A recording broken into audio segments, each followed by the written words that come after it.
माझ्या गावचा रस्ता खराब आहे, वाघाची भीती वाटते, आम्हाला न्यायला कोणीच नाही आहे आणि आम्ही माणूस आहोत, जनावर नाही। आमच्या गावात वाघांची भीती आहे। कलेक्टर आणि जिल्हाधिकारी त्यांनी आमच्या गावात येऊन आमची परिस्थिती बघावी, आमच्या गावातली मुलं कसे जातात, आम्हाला भीती वाटते की आमचे मुलं घरी येतात की नाही येत। उमरेड तहसील के भगतहेटी गांव में पक्की सड़क और बुनियादी सुविधाओं के अभाव ने ग्रामीणों की जिंदगी को कठिन बना दिया है।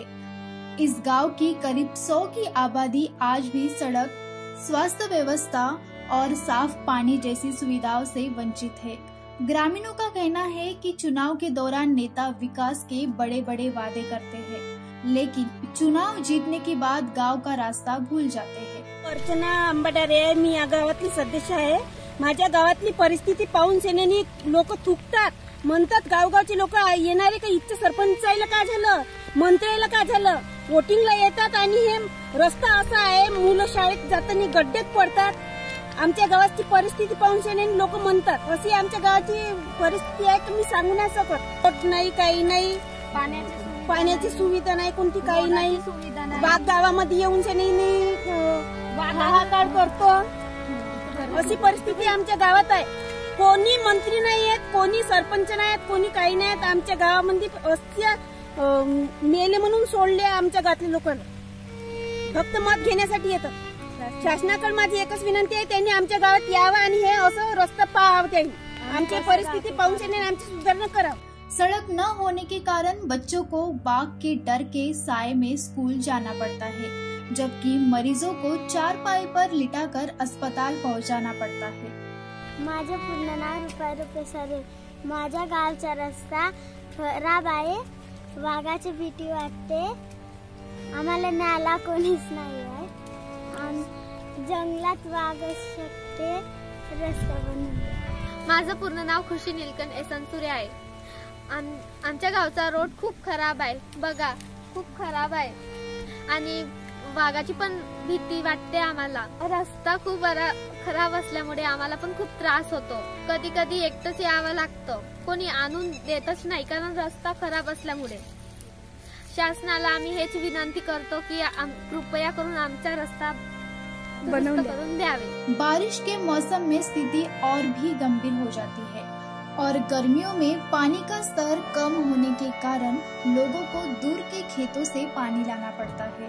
आमच्या गावात रोड नाही, मुलं शाळेत जातात, चिखलात फसतात, आम्हाला उटीवरून पायदळ यावं लागते, रोड जंगलाचा आहे, आमच्या गावात रोड पाहिजे। आमच्या गावात मतदान घेतपर्यंतच म्हणते तुम्हाला हे करून देईन ते करून देईन, पण काहीच करत नाही। आम्ही म्हणतो आम्हाला असं वाटते की करून देईन काहीतरी, पण ते मतदान होतपर्यंत तसे म्हणतात, मग काहीच नाही करून। एवढा सरकाराचा जमाना आहे, आमच्या गावाकडे लक्ष नाही देत, काही नाही। हे रस्ता असा आहे, आमच्या मुलाला कॉन्व्हेंटला न्यावं लागते, तिथून पायी पायी जाणं आणि छत्री घेऊन मुलाला घेऊन बॅग खांद्यावर लटकवून आणायला लागते 2 किलोमीटर। आणि डिलिव्हरीची बाई, तर डिलिव्हरीची बाईच्या इथं किती त्रास आहे। जाय आले मतदानवाले मतदान घेऊन घेते आमच्या जवळून आणि आम्हाला मग इकडं आज दाखवून देते का आज आम्ही तुमच्या गावाला चुरी टाकतो, हे टाकतो, ते टाकतो। मतदान झाल्याच्या बाद कोणी येऊन पाहत नाही ना, म्हणते इथं का लोकसंख्या इथं कमी आहे बा, इथं का ढोरं राहते का बकरं राहते का माणसाची, इथं का बाईची काय जरूरत आहे का नाही आहे, फक्त मतदान घ्यायच्या वक्तीच येते का इथं। सरकारी अधिकारियों और जनप्रतिनिधियों से कई बार शिकायतें करने और धरना प्रदर्शन करने के बावजूद ग्रामीणों को अब तक केवल आश्वासन ही मिला है। 5 पिढीपासून अजूनपर्यंत काहीच नाही केलं ह्या लोकांनी पहिलच्या।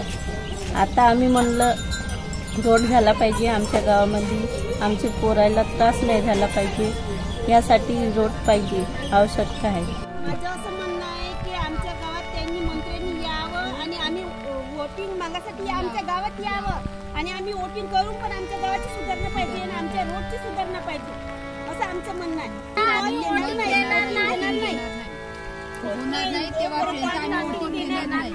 चंद्रशेखर टोंगे, मी सरपंच आहे, तर 6 महिने झाले निवडून आलेले आहे। मांगली, खापरी, हे 3 गाव मिळून ग्रामपंचायत आहे, पण हेटी हे असं गाव आहे की नकाशावर आहे नाही, नकाशावर नसल्यामुळे ह्या गावामध्ये काही सोय सुविधा काही उपलब्ध नाही आहे। आम्ही रोडसाठी, पाण्याच्या सोयीसाठी, गाव नकाशासाठी प्रशासकीय लोकांकडे खूप आम्ही निवेदन दिले, पण त्यांनी काही अजूनपर्यंत लक्ष दिले नाही. ह्या गोष्टीला 5-6 वर्ष होत आलेली आहे. शाळेची मुलं आहे, त्यांना शाळेत जाता येत नाही. त्यांच्या खूप अशा अतिशय त्यांच्या अडचणी आहे का खूपच. मुलांचे शाळा पडतात, त्यांना शिक्षण उपलब्ध होत नाही सोयीचं. मजूर लोक त्यांना जाता येत नाही बरोबर.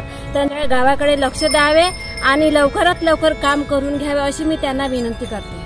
पक्की सड़क और स्वास्थ्य सुविधाओं के अभाव में गांव के लोग जीवन और मृत्यु के बीच संघर्ष कर रहे हैं, लेकिन अभी भी उनकी समस्याओं पर ध्यान नहीं दिया गया है.